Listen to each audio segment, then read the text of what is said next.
Hello, everybody. We are going well into this Climate Ambassadors special of season 5 of the Coffee and Geography podcast. And I'm with my third guest, second person to appear on screen, Jonathan Allen. Hi, John. How are you doing? Hi, Kit. I'm good. Thank you. Yourself? I'm doing really, really well. And you may see, folks, so we're recording this kind of mid-December. You'll probably listen to this at kind of like mid-Jan, end of Jan. But you can probably tell from my face, even though I've got my virtual background on, and from John's picture, it's actually quite bright out there. That's a nice change because it's been so gloomy. Well, here in the east of England, it's been like overcast and absolute drivel for like last week. So is this the first day of sunshine for you down the south, over in the west there? No, I wish I could say, yeah, it's still a bit overcast and drizzly today. Classic mid-December weather. So you've got diffuse light coming through then.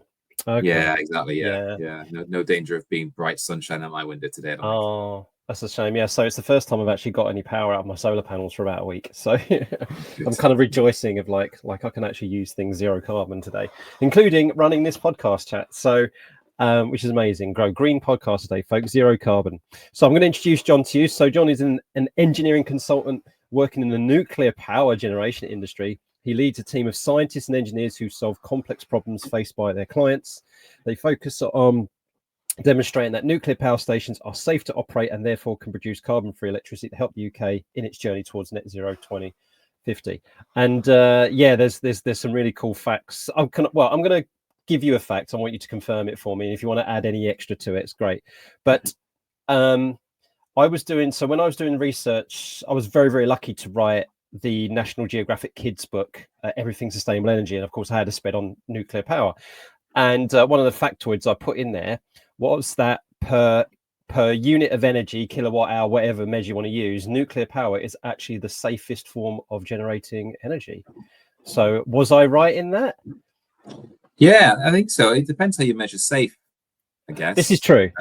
Yeah. It's an interesting fact. I haven't heard that one stated, but yes, I mean, nuclear power is very special, and safety is the overriding priority. There are big signs on rocks as you come into power stations reminding everyone of that, and even in the offices there's those signs.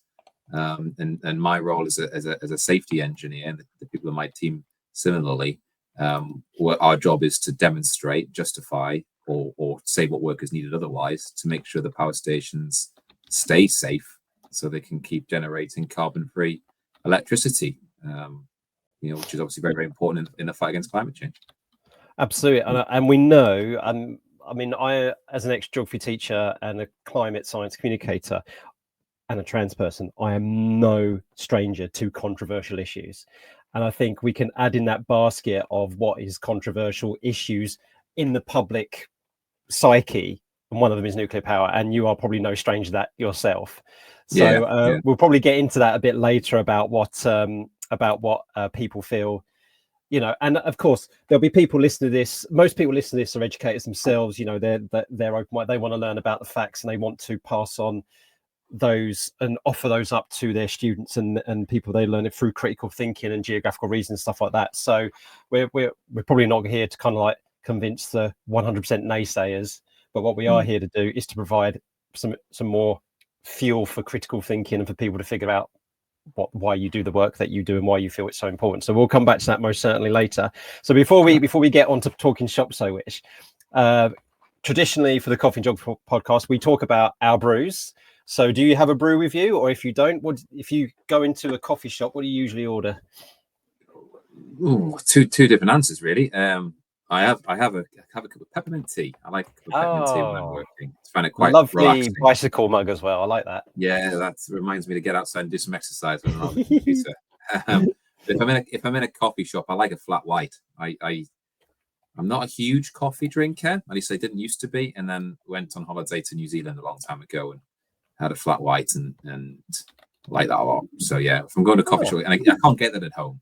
I don't have a coffee machine that makes one, so it's nice to go and get something special in a coffee shop.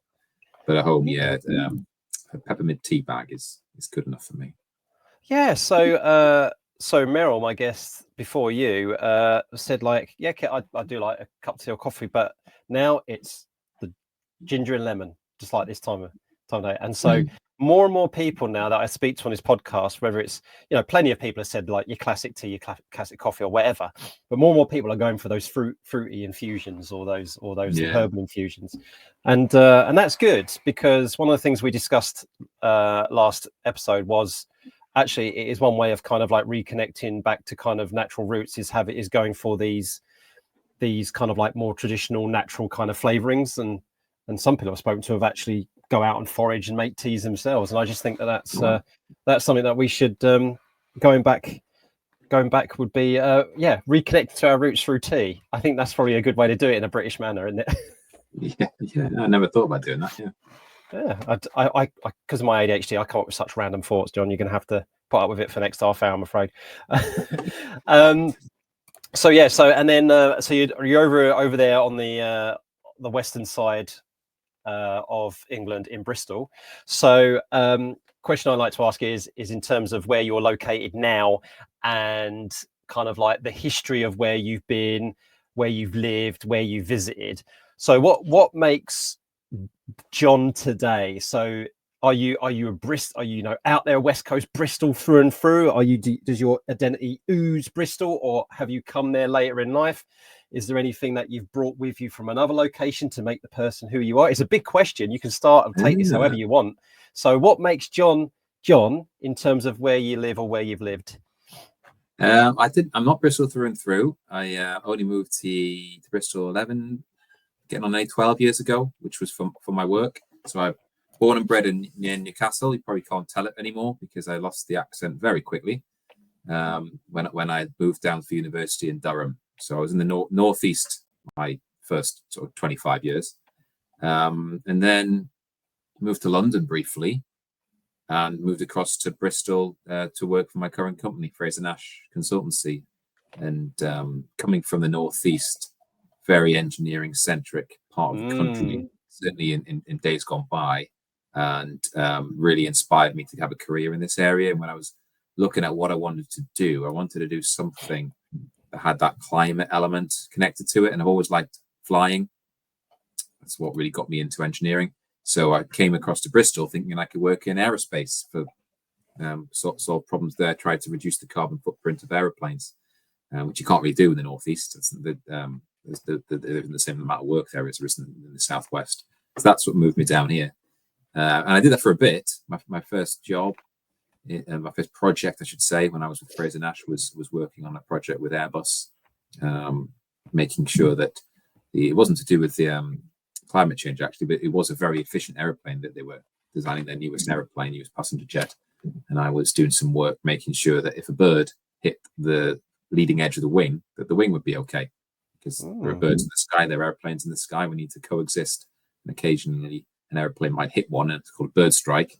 And we want to make sure the airplanes are going to be all right and can land safely, and everyone's going to be all right. So that was a good bit of work. And after that, I moved on to nuclear power. Not too long after that, to be honest. Again, just trying something a bit different.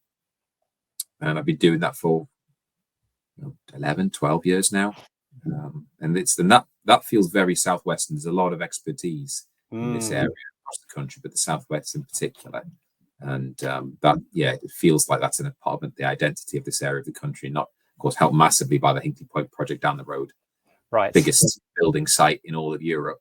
It's going to generate an awful amount of electricity, and you can feel it humming almost through the industry around here. So that probably makes me who I am now, wanting to be a part of that project, even though I can't claim to be a Bristolian. Don't think I'll ever. I have a son. He'll probably grow up claiming to be a Bristolian. What would make you? Well, you say you would never be able. What do you reckon would make him quintessential Bristolian then? Is there anything you can kind of like? You would be able, he would do something or act some way, and you'd be like, yeah, you definitely. I think if he gets off the bus and says "Cheers, drive," that's a pretty Bristolian thing. So something like that. Or if his first drink is some scrumpy cider rather than a cheap lager like mine was, that's probably a bit of southwest country in there. But it's many years to go before that happens. Cheers, drive.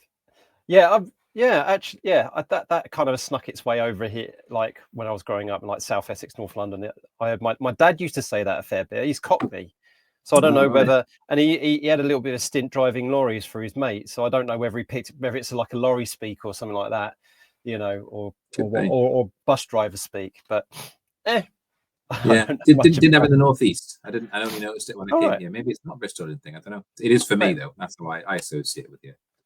Okay, interesting. Oh, that's fantastic. So what I feel is something that links your part of the country and our part of the country here is nuclear power. So just well, it is 30-minute drive away from me, perhaps a little bit more, but we've got Sizewell C being constructed on the Suffolk coast. So so I've been very, very fortunate enough to learn a lot about that. And actually, for another podcast I used to do for my old job about apprenticeships, I actually spoke to this wonderful young person called Poppy Abel, who was doing a level 7 degree apprenticeship in nuclear engineering. Wow. Fascinating, absolutely fascinating young person, and now she's fully employed now by EDF on the back of her degree apprenticeship, and she is one of the main responsibilities. She is safety supervisor advisor for Sizewell B, and she will be doing that as Sizewell C gets constructed. So that blows my mind. And she was actually talking about how she never felt university was for her. She didn't feel like she was one of the bright ones and whatnot. And I'm like, but Poppy, you now have the equivalent of a master's degree in nuclear engineering. It's like this is nuts. And she's very passionate about sustainability and environmentalism as well, and as your classic young person would be.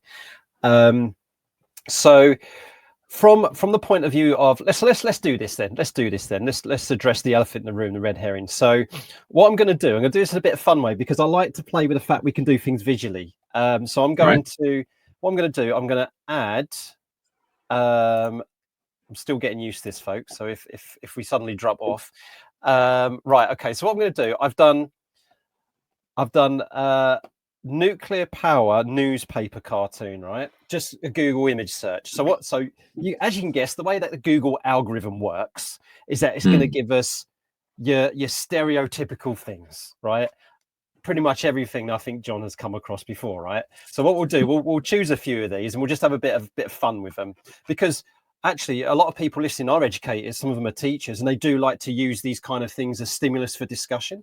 So let's see what we think about this. So I've got here, let's just work our way from left to right until we get bored, eh? Right, so the first one we'll look at is this one on the top left. So let me put that up on the screen.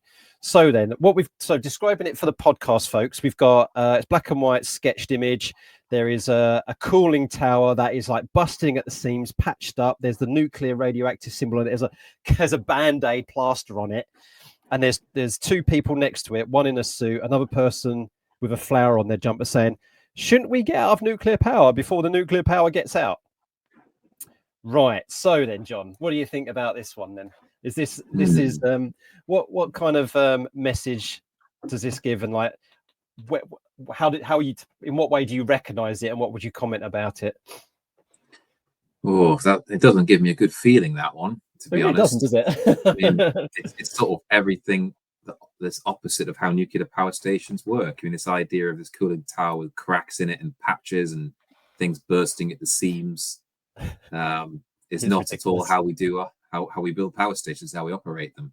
As you said at the start, compared to other ways of generating electricity per kilowatt hour, megawatt hour, how you want to measure it, it's very safe. It gives the wrong image, doesn't it? I mean, quite literally, as to what the industry looks like. It's about an industry where integrity is important in everything, in the people, in the engineering, in the designs, in the way we maintain and operate them. The levels of safety that are in nuclear power stations go beyond that you can find in other forms of electricity generation. I mean, it's similar to aerospace, really, where it's another very heavily regulated industry, because it's got to be safe, can't go wrong. So to see a cartoon like that as the first one that comes up on Google, no wonder people are getting the wrong image for it. Yeah, and what we got to bear in mind, folks, and this is really good for learning about critical thinking and stuff like that, is that when you have like a Google search returned, it doesn't give you the quote unquote best response. it gives you what the algorithm has judged as the most popular response. So what you're actually seeing there is what, as John's just said, what most people are thinking, what most people believe is true, right? Okay, here's the next one. So okay, this one seems a bit, on the hot take, seems a bit more positive. So on the left hand side, we've got a person with, he looks middle-aged. He's got a poster, holding a poster. It says dangerous and unsustainable. In the background, you've got your classic mushroom cloud explosion, right? And on the right-hand side, it looks like it's the same person. He's aged a bit. He's got grey hair, and he's pointing to a picture of a tree instead. And on his poster, it says, not too bad, all things considered. So the left cell says the old image of nuclear power, and the right one says the new image of nuclear power. Okay, this is interesting. This is the second image. So what do we think about this one, John? Well, it's a bit more positive, isn't it? And I think there's an element of truth in terms of perception there, that the old image is of this dangerous and unstable thing, and misrepresenting it with the mushroom cloud. And mushroom clouds are from atomic bombs. Other than they share the word nuclear, they're completely separate things. It's like comparing a boat and a vehicle and a car. They're both vehicles, but they don't operate in the same way. You can't. Good point. You're not going to end up with mushroom clouds from a nuclear power station. It's not how it works. So the fact that that's the old image of nuclear power, I think that's probably quite accurate, but accurate in that people were wrong about it, misconceived, misunderstood it. And the key word is image, isn't it? Old image, people's perception. Sorry, my phone rang there. Apologies for that. Oh, no worries. So and then on the new image, the fact that it's about someone who can see. Put it on silence. Come back on. Someone who can see that that they've not quite got it right here, and it says not too bad, all things considered. There is no silver bullets to generating electricity. You can't get something out without putting something in, and nuclear power is not perfect. You won't hear me say that, but as it says, not too bad, all things considered. It provides a good base load, and it helps the environment in other ways by not having that carbon output that oil and gas or coal do. That's right. Okay, that's great. So okay, let's go on to the next one. We'll do two more, and then we'll move on. Whoops. Okay, so this one, let's see. Can I make this a little bit bigger? Yeah, here we go. So it's a simple sketch, pencil sketch with a border, handwriting. Did you know your classic kind of like nuclear atom symbol? 3 cooling towers, and at the bottom it says nuclear power is estimated to have prevented 1.8 million deaths thanks to the reduction of coal pollution since 1979. Now I can't verify that fact particularly from this particular webpage because it's from Alamy. It's a stock image, but yeah, I don't know if you have any particular facts that could back that up or update that. But what do we think about this one?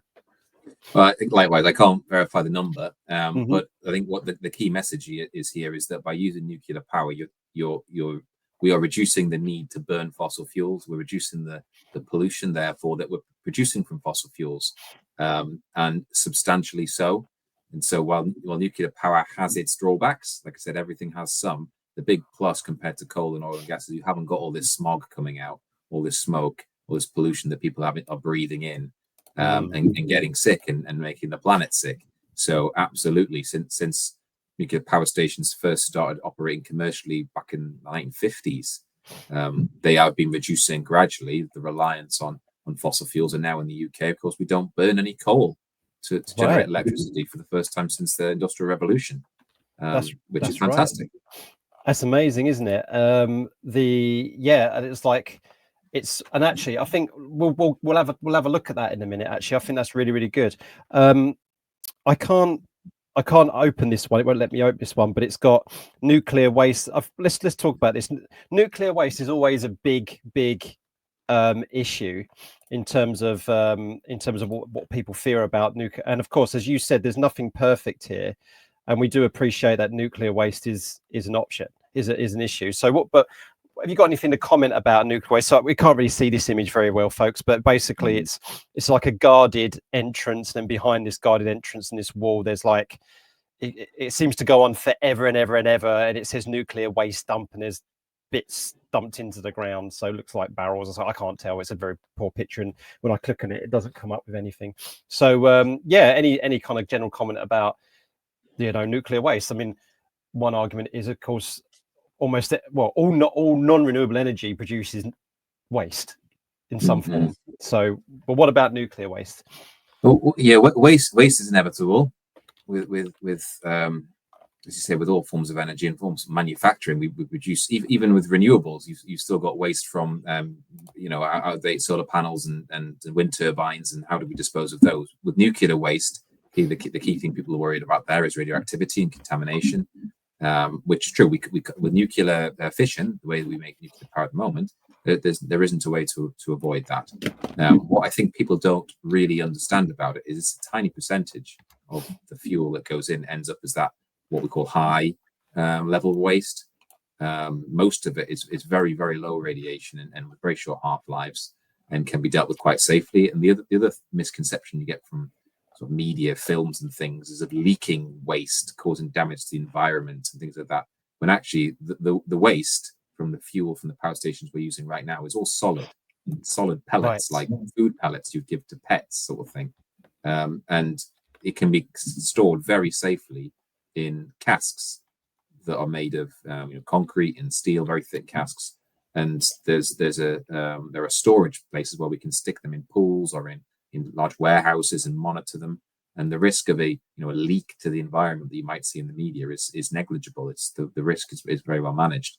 And the UK is now, along with other countries, looking at ways to have these large disposal facilities where we can store them underground for the thousands of years it will take for them to turn back to be non-radioactive. And the risk there is not really about leakages and radiation, because we can manage that, and we haven't had incidents like that where there's been damage to the environment because of it in the UK. So the bigger issue is, how do we make sure in 1,000 years' time, whenever the civilizations can understand the writing, because languages evolve, and That's really interesting. aliens from the moons of Saturn come and land or something and start drilling in the wrong place. How do we demark those areas to make sure people stay away? That's one of our bigger concerns. The actual physical risk is very manageable and really misunderstood by society, compared to oil leaks, for example. They're much more damaging to the environment than what this can do. That is really fascinating. I never really thought of it that way. It kind of like it's not just a waste issue. It's more almost a communication issue, language issue. That's really. Oh, one thing I love about doing this podcast, John, is that I get kind of like little insights like that blow my mind, really. So, okay, right. How do we move on from that one? Right. Okay. So there was one thing I wanted to before we talk about climate ambassadors specifically.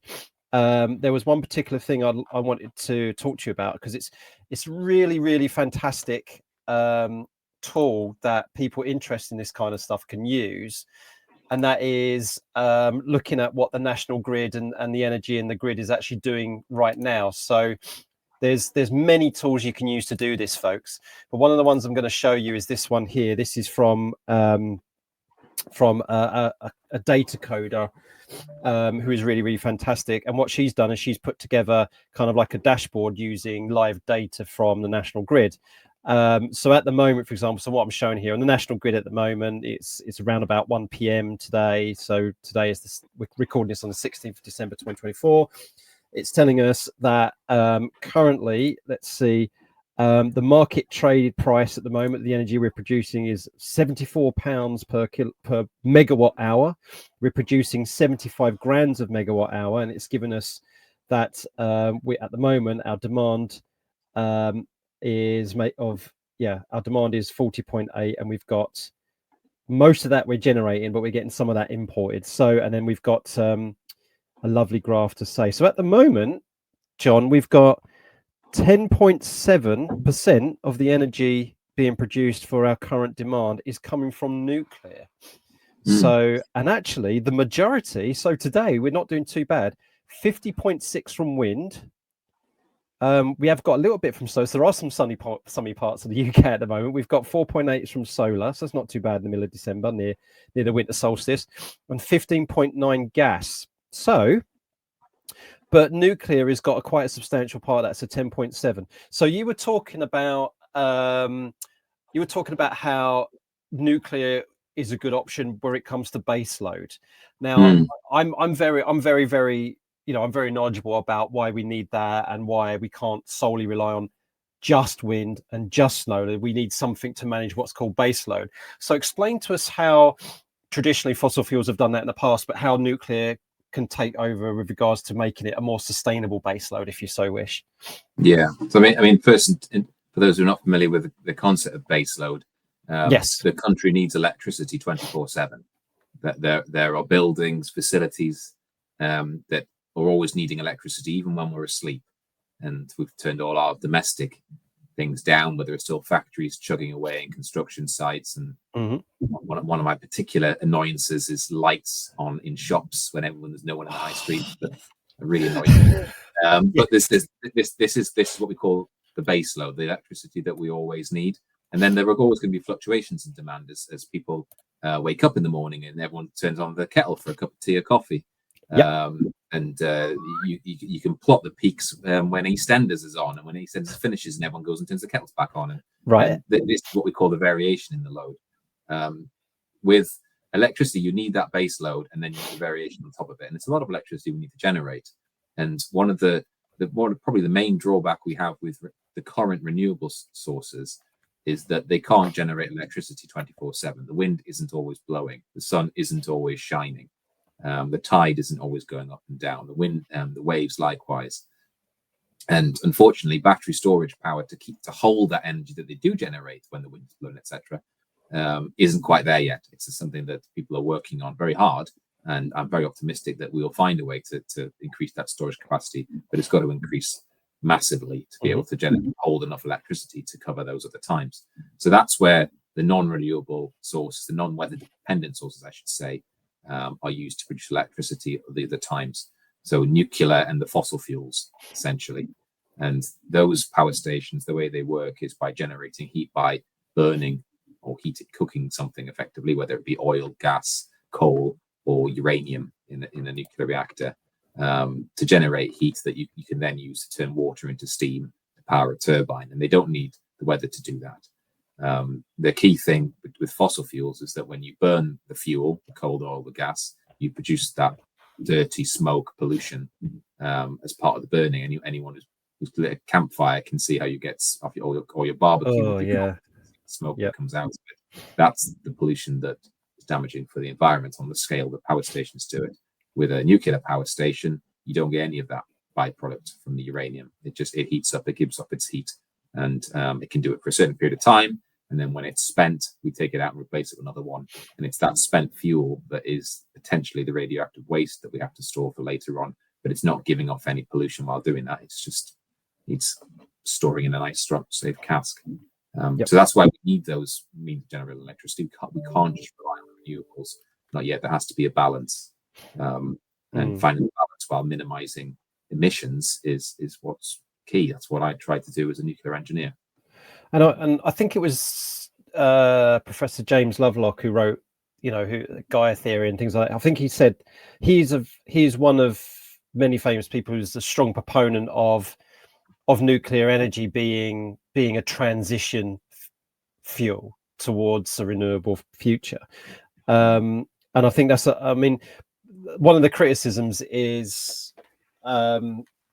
because people keep asking me, Kit, where do you feel about this? And I'm like, I would rather have a nuclear power station built than another coal fire or gas fire power station. 100%. That goes without saying, because I know, I know, I'm aware, I've done all the research and stuff like that to know that in almost every measure, it is by far and away like the safest, cleanest way of doing things. One of the things that I kind of struggle with, though, is that mostly because of bureaucracy and legislation, is that it takes a hell of a long time to get a nuclear power station up and running. And so one of the criticisms people say is there's no point, because by the time you start it, it's going to take 20, 25 years, 30 years for the thing to be operational anyway. So what's the industry doing to kind of either mitigating that or kind of batting back on that? The fact that is they can, even for people like myself, like, yeah, I can see the point of it and we need it as a transition, but by the time it comes up and running, almost you've missed the window to fill that gap. So what would you say about that kind of stuff? I think we've got to remember that if we look at how long it's taking to build Hinkley Point C at the moment, that's the first nuclear power station we built in this country since Sizewell B you were mentioning, which was built in the 80s and 90s, turned on in 1995. There's been a huge gap, and it's inevitable there will be lost skills and knowledge during that time. So trying to restart the nuclear industry is what EDF are doing with Hinkley Point C, and I'm very proud to be playing a very small part of that. But it's hard. It's really hard to do. It takes time. Nuclear power stations are probably some of the most complicated things on the planet. Right. And we talked about safety. To keep them safe, it takes a lot of systems and a lot of work to demonstrate the systems are going to work properly, and redundant backup systems. And then to build them all and test them and fit them on a very small space of land so they don't get too much space.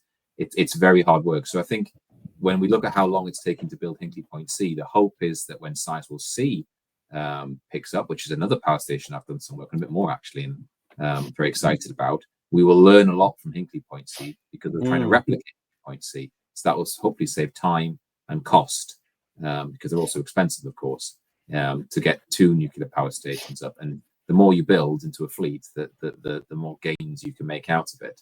I mean, at the end of the day, Hinkley Point C and Sizewell C, each of them is going to generate about 7% of the UK's power in one power station. That's and you mentioned nuclear before. Is it currently generating about 10%?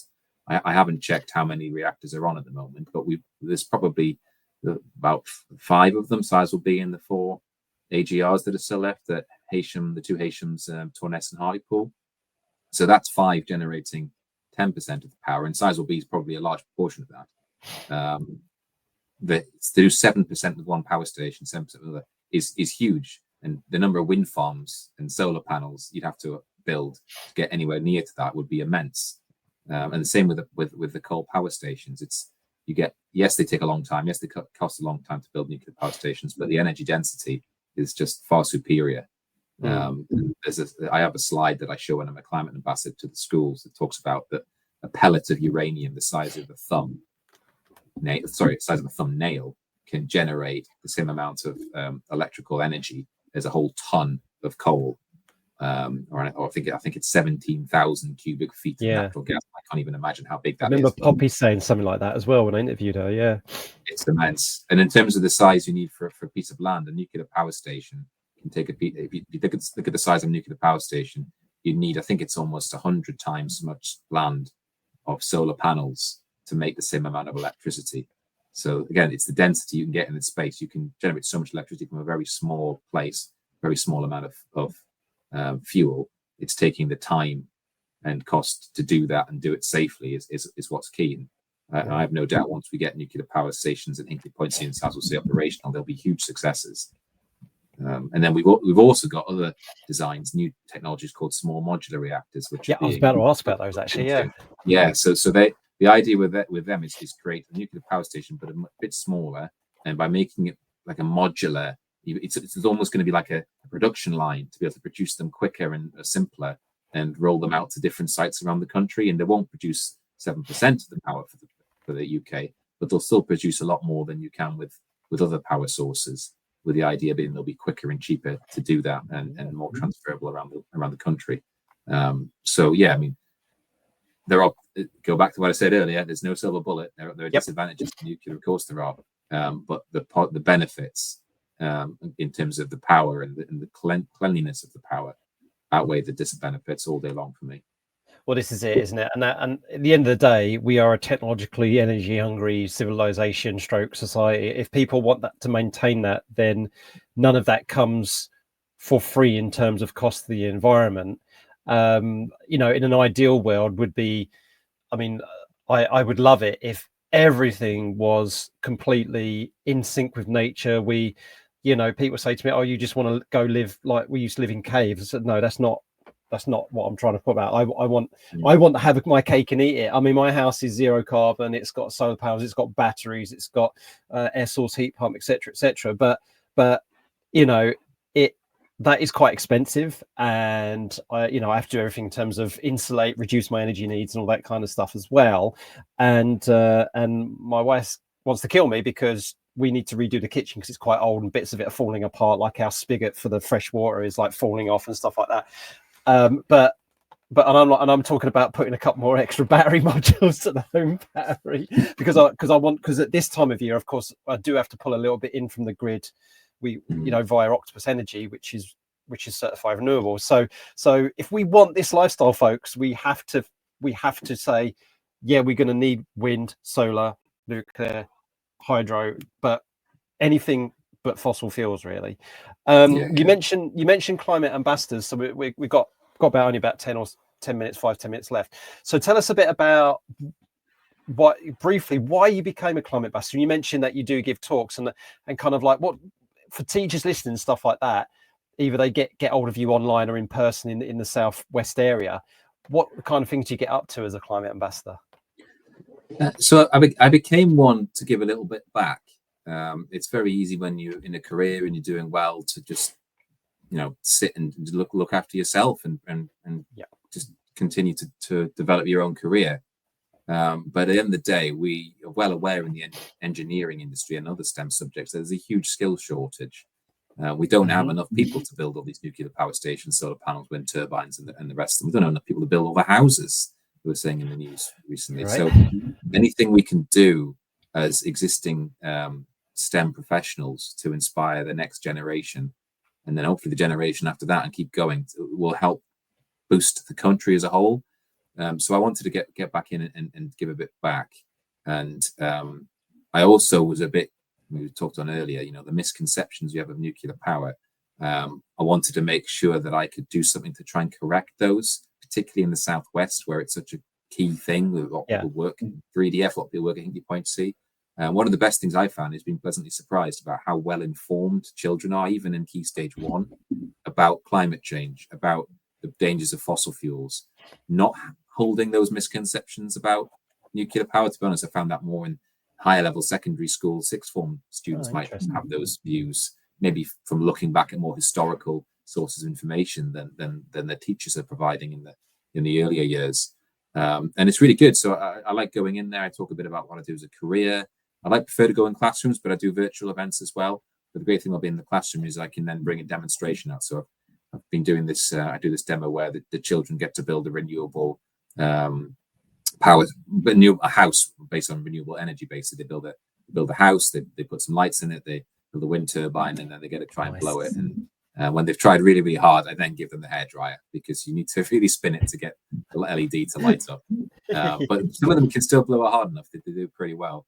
And we also use solar panels and get to use that. And I do have this grand scheme that I'm going to find a way to create a little mini classroom nuclear reactor. That'd be amazing, wouldn't it? Using the usual kettle, just to demonstrate how we boil water to make steam to spin a turbine. But as I said at the very start, safety is the key thing in the nuclear power industry. And on a kettle, as soon as you get steam, your kettle stretched down to avoid an accident. Trying to do the opposite for a demonstrator doesn't quite stick with that theme. So I haven't worked that one out yet, but I like to find a way. Okay, yeah, it's great. I really enjoy it. And anyone listening who's a STEM professional, I would encourage them to get involved. It's really rewarding. Yeah, and, you learn a lot. And if they've got any suggestions or ideas to make your little demonstration a reality, get in touch as well, because that sounds like that'd be amazing. I'd come all the way over from East Anglia and see that, or maybe convince you to come all the way over here. Perhaps you do a site visit to Sizewell C, and then I'll pick it back on that. That's brilliant, right? So, folks, so John is based in the Southwest, so that's my colleague Nikki's domain. She works at the Met Office as the Southwest Regional Hub Manager.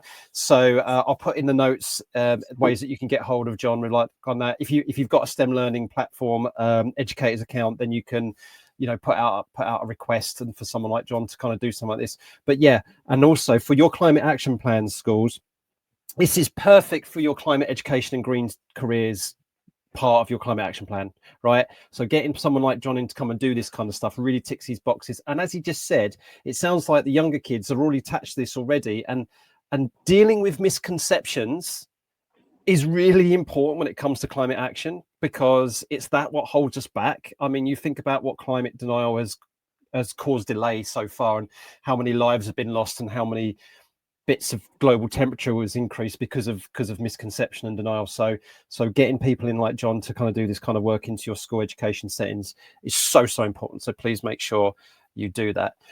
So we'll finish off now by linking you back to previous guest Meryl Batchelder, who's a wonderful climate ambassador in the Northeast and an ex-teacher as well. She's a force of nature in all way, shape or form. Do listen to that episode, folks, if you've not done so yet. So Meryl, she said, I apologize, but not. I said, you are really going to give the next guest this word. So you have got to, you've got to try and speak for 30 seconds in any way you so wish, John, about the word paradox. Don't blame me. That was Meryl who's given the word paradox. So do you want? I mean, I'm thinking there are some elements of discussion that we've done. Okay. I can frame something on that. Right. Are you ready? So are you ready for the timer? 30 seconds timer. You ready? Yeah, ready. Let's go. Go for it. Okay. Paradox. Well, paradox is a very, very appropriate word when you think about generating electricity for the current world we live in, while doing it without killing the world we're living in through doing it for fossil fuels. It's an absolute paradox. We're growing as a society. We want to have more technology, more reliance on electricity, but we want it cheaper, easier, cleaner. It's a complete paradox, and it's up to engineers and scientists to find a way to solve that paradox. It's a wonderful problem to be working on from a self-reward point of view. Wow, you nailed it. You nailed it. I thought this is one of the most difficult words that anyone has ever been given, but you absolutely smashed it. Well done, John. No problem. That was perfect. Yeah. What a wonderful use of the word paradox when it comes to our energy needs. Right. So for our next coffee and geography guest, what are you going to give us or give them? Are you going to give me some clue as to their background to help them a little bit, or do I just drop them a word? Just drop them a word? Yeah, because I can't really give you, because sometimes people say, I need to move our chat or something like that, so it may not be the person I think it is. So yeah, you get free. In that case, this might be another tricky one, to be honest, but it's a word that's just synonymous with all the work I do. Yeah. And that is risk. That's a good one. I like that. Yeah, no, that's a very, in my opinion, that's a very, very geographical word, because there's a lot of that kind of study in the world of geography and whatnot, where it comes to hazards or, energy use or people's perceptions of risk and whatnot. That's an absolute brilliant one. Right, we're going to take risk on to the next guest, folks. Right, John, if people want to get in touch with you, is the best way through the Climate Ambassadors system or scheme, or is there another way people can connect with you, like social media or anything? Climate Ambassadors is probably the best way. You can also find me on LinkedIn. I think my tagline is Jonathan Allen, engineer. So yeah, but otherwise Climate Ambassadors is fine. Excellent, and we'll make sure that people do that. Well, thank you for giving up your morning to talk to us, John. It's really good. Again, it's fantastic to do this and talk to so many different people in different industries, and we're all pulling in the same direction with climate action and climate education. And yeah, it's always great to know people like yourself are out there doing their thing in the sectors that they're working. And yes, folks, as we've got people like John. I've already mentioned people like Poppy, who didn't think like she was a university person over at this side of the country. They are in this work, doing this job right now, nuclear engineers and the related. If that's something you fancy, but you don't think you can do it, John and Poppy are two perfect examples of yes, you can. Right? Yeah, absolutely. Think about it. We need you. It doesn't take big brains. It doesn't take lots of education and particular skills. It just takes a can-do attitude and enthusiasm to work in something really exciting. I can't emphasize the fact it's one of the most exciting areas to work in. I'll tell you what, that's something that you and Poppy and her colleagues come across in spades, is your enthusiasm. It really does come across. I don't think anyone's had a bad word to say about how, they say it's challenging, but they really love their job. So there you go. Right. Thank you very much for joining me, John, and you're welcome. Have a good day. Thanks, Kit.